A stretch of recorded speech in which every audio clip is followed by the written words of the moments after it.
ஸ்ரீமதே ராமானுஜாய நமக. தினம் ஒரு திவ்ய பிரபந்தம் தொடரிலே இன்றைக்கு 1671வது பகுதி.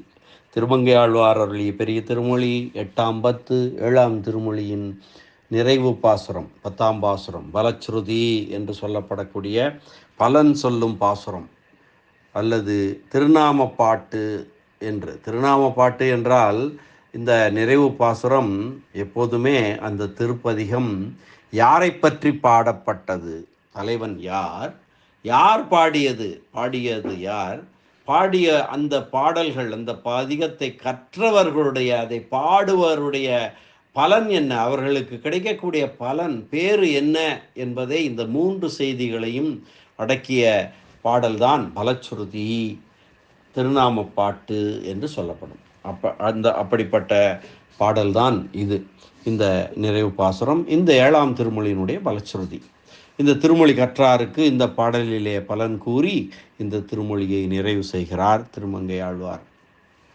மலிபுகழ் கணபுரம் உடையம் அடிகளை, மலிபுகழ் கணபுரம் உடையம் அடிகளை, வலிகெழு மதில் அயல் வயல் அணி மங்கையர், கலியன தமிழவே விழுமிய இசையினோடு ஒலி சொலும் அடியவர் உறுதுயர் இலரே.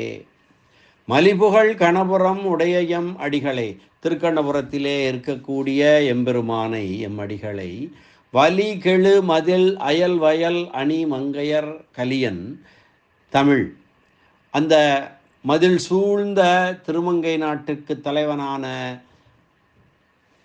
திருமங்கை ஆழ்வார் கலியன தமிழ், கலியனது தமிழ், திருமங்கை ஆழ்வாருடைய தமிழ் பாடல்கள். ஆகவே இது 6ஆம் வேற்றுமை, ஆழ்வாரது கலியனது என்று 6ஆம் வேற்றுமை, கலியன தமிழ் என்று வந்திருக்கிறது. இவை விழுமிய இசையினோடு ஒலி சொல்லும் அடியவர்.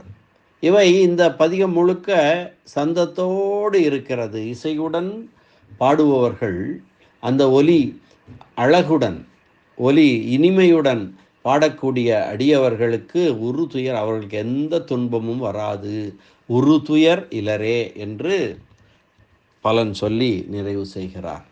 மலிபுகழ் கணபுரம் உடையம் அடிகளை, வலி கெழு மதில் அயல் வயல் அணி மங்கையர், கலியன தமிழிவை விழுமிய இசையினோடு ஒலி சொலும் அடியவர் உறுதுயர் இலரே. நிறைந்த புகழை உடைய திருக்கண்ணபுரத்தை இருப்பிடமாக உடைய எம்பெருமான் விஷயமாக, ஆக இது யாரை பற்றி பாடியிருக்கிறது என்று சொல்லப்படுகிறது. முதலிலே வலிய மதிலையும் சுற்றுப்புறங்களில் வயல்களையும் அலங்காரமாக கொண்ட திருமங்கை நாட்டில் உள்ளவருக்கு தலைவரான திருமங்கை ஆழ்வார் உடைய பாடியது யார் என்று சொல்லப்பட்டு விட்டது. இந்த தமிழ் பாசுரங்களை சிறந்த இசையோடு பாடக்கூடிய அடியவர்கள் அனுபவித்தே தீர வேண்டும்படியான பாவ பலன்களையும் அனுபவிக்க மாட்டார்கள், முக்தி பெறுவார்கள் என்பதாகும். கலியன ஏற்கனவே பார்த்தோம். கலியன 6ஆம் வேற்றுமை உருவாக அமைந்திருக்கிறது. இந்த திருமொழியின் இசை மிகவும் இனிமையானது, ஆதலால் விழுமிய இசையினோடு என்று சொல்லப்பட்டது இந்த பாசுரங்கள். திருக்கண்ணபுரத் எம்பெருமான் விஷயமாக திருமங்கை ஆழ்வார் அருளி செய்த இந்த திருமொழியை இதற்குரிய இசை குன்றாமல் ஓதுபவர்கள் அனுபவித்தே தீர வேண்டும்படியான பாவ பலன்களையும் அனுபவிக்க மாட்டார்கள், முக்தி பெறுவார்கள் என்பதாம். அது என்ன அனுபவித்தே தீர வேண்டிய பாவ பலன்கள்? பாவங்கள் செய்கிறோம், பாவங்கள் செய்யப்படுகின்றன, அந்த பாவத்திற்கு பலன்கள் இருக்கின்றன. அந்த பலனை, இந்த பாவத்தினால் வரக்கூடிய அந்த விளைவுகளை, அந்த பலன்களை அனுபவித்தால்தான் அந்த பாவம் தீரும், அந்த பேலன்ஸ் 0 ஆகும். அதைத்தான் சொல்கிறார். அப்படி அனுபவித்துத்தான் தீர்க்க வேண்டிய அந்த பாவ பலன்களை கூட, அந்த பாவ பலன்கள் கூட அணுகாது இந்த பாசுரங்களை சொல்பவர்களுக்கு என்று சொல்கிறார். முக்தி அடைந்தால் அந்த பாவ பலன்கள் வராதல்லவா, அதைத்தான் சொல்கிறார். மலிபுகழ் கணபுரம் வாசுதேவோனி பூர்ணக என்கிறபடியே பரவாசுதேவனாயிருக்கும் பரத்வ நிலையிலும் சகல குணங்களும் நிறைந்திருந்தாலும் உபாயமாக பற்றுமிடத்தில் வேண்டுவதான சௌலபிய வாத்சல்யாதி குணங்கள் அங்கு பிரகாசிப்பதில்லை. எங்கே? பரவாசுதேவனிடத்தில். அங்கு பரம சாம்யாபன்னருக்கு முகம் கொடுத்திருக்கிற இடமாகையாலே அங்கு அக்குணங்கள் பகல் விளக்கு போல ஒளி மழுங்க பெற்றிருக்கும். பகலிலே விளக்கு தெரியுமா? தெரியாது. அப்படி பகல் விளக்கு போல ஒளி மழுங்க பெற்றிருக்கும். அர்ச்சாவதாரமான இடத்திலே, திருக்கண்ணபுரத்திலே, நைச்சியத்துக்கு எல்லை நிலமான சம்சாரிகளுக்கு முகம் கொடுத்து கொண்டிருக்கையாலே அந்த குணங்கள் இங்கு இருட்டறையில் விளக்கு போல பேரொளி பெற்று விளங்கும் என்பதால் இந்த திவ்ய தேசங்கள் பரமபதத்தை காட்டிலும் புகழ் மலிந்து இருக்கும் இடம் என்று விசேஷிக்கப்பட்டது என்று சிறப்பை சொல்கிறார். திருக்கண்ணபுரம் திவ்ய தேசங்கள் அனைத்துமே சிறப்பு தான். அதிலே திருக்கண்ணபுரமும் மிக்க சிறப்புடையது என்பதை சொல்லுகிறார். ஆக அந்த பரமபதத்தை காட்டிலும் அந்த திருப்பார்க்கடலை காட்டிலும் சிறப்பானது திருக்கண்ணபுரம். அதனை அடைந்தால் நாம் அடையக்கூடிய முக்தி அடையும் பேறு கிடைக்கும் என்கிறார். இனி இந்த பாசுரத்திற்கான வியாக்கியான சக்கரவர்த்தி பெரியவாச்சான் பிள்ளையினுடைய உரையினை பார்க்கலாம்.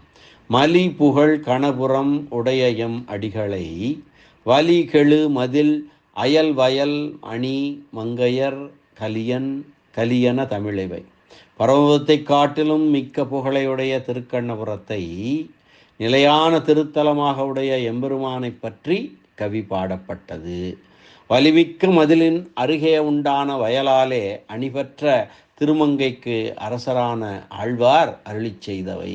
அதாவது திருவாலி, அந்த திருவாலியிலே வயல்கள் சூழ்ந்து இருக்கின்றன. அதாவது ஒரு மாலை போன்று இருக்கிறது. அப்படிப்பட்ட திருமங்கைக்கு அந்த திருமங்கை நாட்டுக்கு அரசரான திருமங்கை ஆழ்வார் அவர் அருளி செய்த அந்த தமிழ் இவை விழுமிய இசையினோடு, அழகிய இசையோடு கூட, இந்த பதியங்கள் முழுக்க அந்த சந்தத்தோடு அமைந்திருக்கிறது. அந்த இசையோடு கூட ஒலி சொல்லும் அடியவர். இந்த திருமொழியை வன்குறிஞ்சி என்று சொல்வார்கள். இதனை பாடி பழகும் அவர்கள்.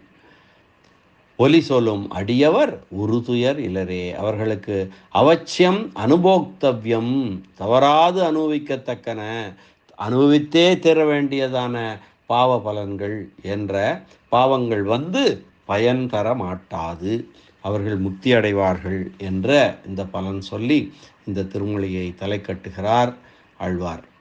மீண்டும் ஒருவரை பாசுரத்தை அன்வயிக்கலாம். மலிபுகழ் கணபுரம் உடைய எம்மடிகளை வலிகழு மதில் அயல் வயல் அணி மங்கையர் கலியன தமிழிவை விழுமிய இசையினோடு ஒலி சொல்லும் அடியவர் ஒரு துயர் இலரே. எந்த துயரும் அடையமாட்டார்கள் என்று கூறக்கூடிய இந்த பாசுரம் அற்புதமான பாசுரம், பலன் சொல்லும் பாசுரம். இந்த பாசுர அனுபவத்தை இந்த அளவிலே நிறைவு செய்து மீண்டும் நாளை சந்திக்கலாம். இந்த திருமொழியின் கருத்து தொகுப்பினோடு மீண்டும் சந்திப்போம். நன்றி, வணக்கம். ஸ்ரீனிவாச வெங்கடேச ராமானுஜதாசன் திருவரங்கம். திருக்கண்ணபுரத் எம்பெருமான் சௌரிராஜ பெருமாள் திருவடிகளே சரணம். அரட்டமுக்கி அடியார் சீயம் கலிகன்றி திருமங்கை ஆழ்வார் திருவடிகளே சரணம்.